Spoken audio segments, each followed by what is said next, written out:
Ladies and gentlemen, boys and girls, children of all ages, welcome to the channel. It's your boy World of Wrestling here today to discuss about AEW Full Gear 2022 review. I do want to apologize about last night. We were supposed to go live, but something happened. It was called I partied a little too hard with my old man for his birthday, and I passed out watching the fucking show. Yeah.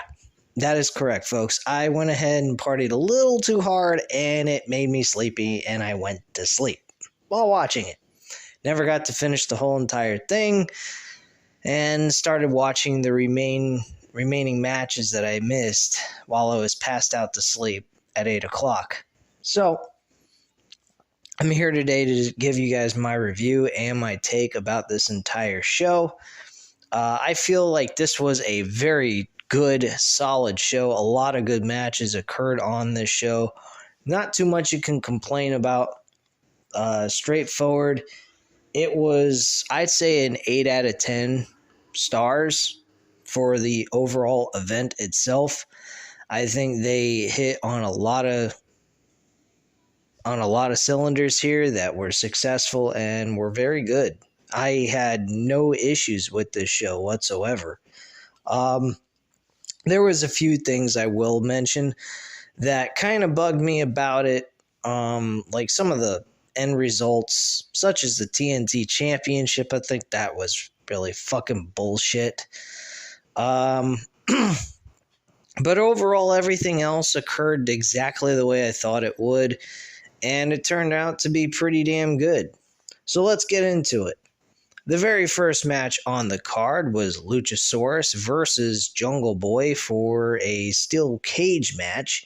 These two guys went at it one-on-one with Christian Cage on the outside. He didn't actually have any involvement with the match so much, and Jungle Boy walked away victorious. He actually did a elbow drop from the top of the cage down through Luchasaurus' chest, through the table itself. He looked like he delivered an elbow drop that looked like it memorized fucking Shawn Michaels. I swear to God. Unbelievable elbow drop, beautiful, and then he put the snare trap in on Luchasaurus. Luchasaurus goes ahead and he taps out for the loss, and Jungle Boy gets the victory. The end result for me on the rating for that would be a 3.5 out of 5 stars. This was actually pretty damn good, especially for an opener of the show. Next, we had the Trios Championship match. We had the Elite with Kenny Omega and the Young Bucks versus the Death Triangle with the Lucha Brothers and Pac. This was actually a really good trios match. Action went back and forth, and Rey Fenix went ahead and used the little hammer that they used to ring the bell at the timekeeper's table. Originally, during the match, he chose not to, but as time went on, we got close to the end of the match, he chose to go ahead and use it so he can get an easy victory for his team to walk away victorious. Well, with that end result, we get an announcement near the end of the show, just before the main event, and it's announced that the 6-man tag team titles was not the end of it. They're going to do a best out of 7. So now we're seeing that the Elite are still possibly going to win the Trios tag team titles. That, to me, is fucking ridiculous. I don't know why they have to get another 6 matches out of this, which I'm pretty sure is going to go all the way to 7. So you can definitely count on that to happen. I don't particularly like this. This is really not something that needs to happen, but unfortunately it is. And I'm pretty certain we will see those Trios tag team titles on the Elite before we know it. All right. Next match was The next match was Jade Cargill versus Nyla Rose for the TBS Women's Championship. And this match was a fucking dud, as we all expected. This match absolutely sucked ass. Did not care for it whatsoever. Jade Cargill walks away with the victory and wins back her championship that she never lost to begin with. This match I'm giving a 2 out of 5 stars. The trios match, I forgot to say, was a 3.5 out of 5 stars as well. The next match after that was the Ring of Honor World Championship in a fatal 4-way match with Bryan Danielson, Claudio, Chris Jericho, and Sammy Guevara. This was actually a very good matchup. This is a 4 out of 5 stars. I enjoyed this match a lot.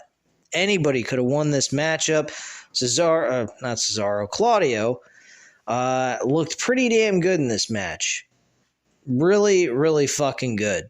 And I'm really happy what we saw in this matchup. Bryan Danielson, I thought could have been the guy, but then again, I mean, Chris Jericho's producing this good storyline as the Ring of Honor World Champion, and he was solid in this matchup.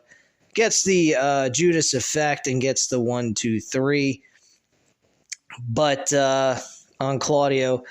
So, yeah, I mean, this was fucking good as shit. 4 out of 5 stars, easily, without a shadow of a doubt. Good matchup. Next we had Saraya versus Britt Baker. I was actually impressed with this match. This was a very good matchup. As much as we all say that Britt Baker is hand-given a lot of what's taking place on AEW, we can't deny the fact that she produces pretty damn good matches with her opponents. And Saraya, whatever way you want to say it, Saraya is how I'm going to pronounce her name from now on. Saraya is actually an excellent performer, always has been since the day she showed up in WWE's main roster. And she did a good job here. I will say that 100%, 3.5 out of 5 stars. I enjoyed the shit out of this match. And I'm happy for Saraya and her performance last night. I think it was solid as fuck. She walks away with the victory and gets the 1, 2, 3. Kudos to her, and I'm glad she walked away with a good match. I don't think her match was trash whatsoever at all. 100% good match. All right, next up, we had the triple threat match for the TNT Championship. Now, folks, I'm going to kind of say something here that maybe you guys won't like, but if that's the case, I don't really give a shit. What the fuck happened last night? Wardlow should have never lost the damn TNT Championship. I don't know why the hell he had to lose the TNT Championship. Where the fuck is Tony Khan using his brains in this situation?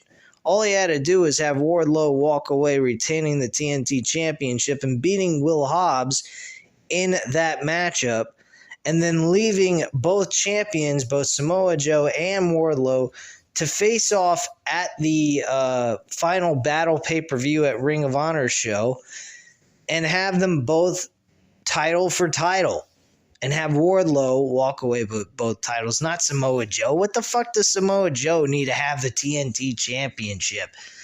He's a fucking Ring of Honor wrestler, and he's a veteran who's really, his job is to put over the younger stars and help them elevate them. That's really what he should be doing, and that's what should have happened here. We should have seen Will Hobbs take the L with Wardlow and then advance it over to the full final battle pay-per-view event and see Wardlow win the Ring of Honor Television Championship.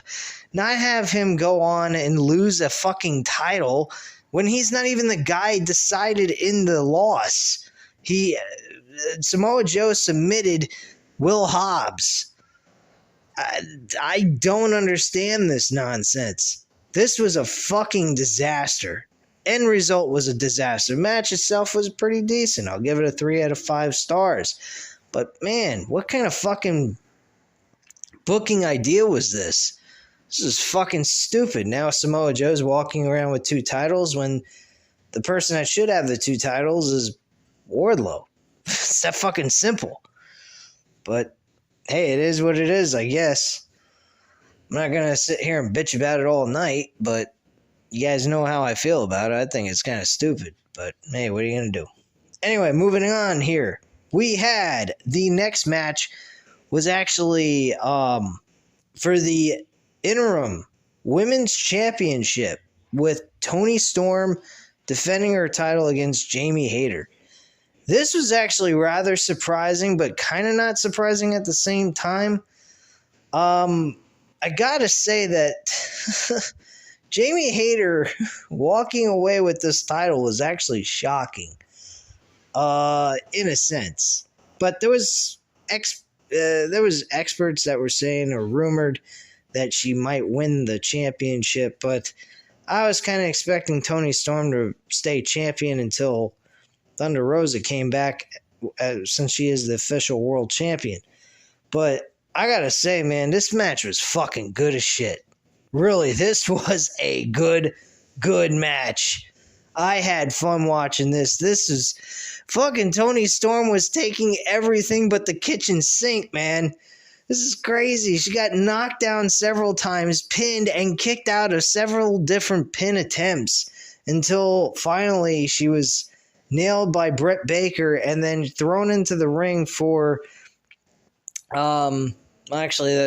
she still kicked out of that, but then she also managed to do some other shit, and Jamie Hayter walked away with the victory.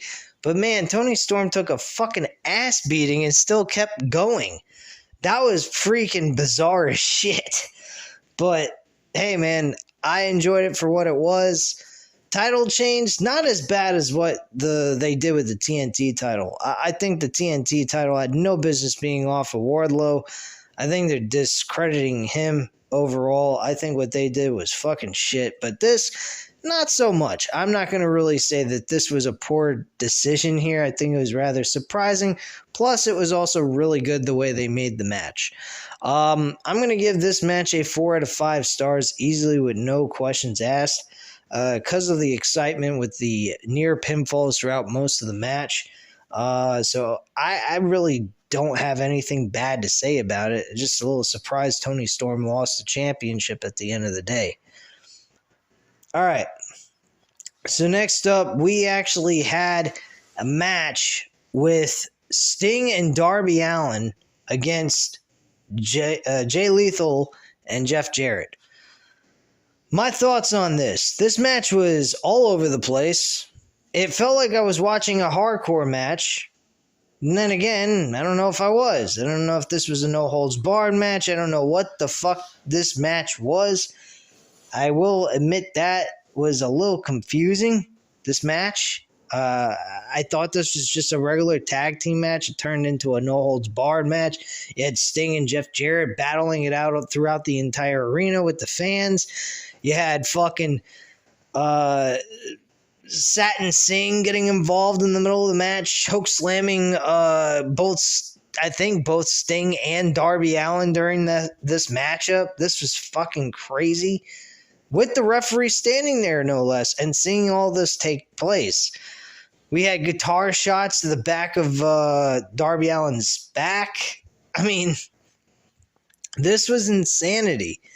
All over the place, and it felt like I was watching a no-holds-barred match, even though I don't believe this was a no-holds-barred match. Kind of strange, if you ask me. But whatever. I don't know. But it is quite insane how all this took place. Sting managed to counter the lethal injection by Jay Lethal. Unfortunately, it was a little bit botched. I think that has a lot to do with Sting's age and whatnot, and the momentum of Jay Lethal doing that maneuver kind of threw him off probably. But he still connected somewhat with the Scorpion Death Drop, And then we had Darby Allin climb to the top rope to do the coffin drop and get the 1, 2, 3. During this match, speaking of coffin drops, Darby Allin tried to do a coffin drop to Jay Lethal, and Satnam Singh was on the outside. While he was actually on top of a ladder, Darby Allin did this maneuver, which was nuts. And when he did it, he was caught by Satnam Singh, and then Satnam Singh put him in a crucifix powerbomb type of situation and spun him around and threw him while he did it, and he landed on his fucking shoulder. I thought he broke his shoulder, dislocated his shoulder or some kind of shit like that.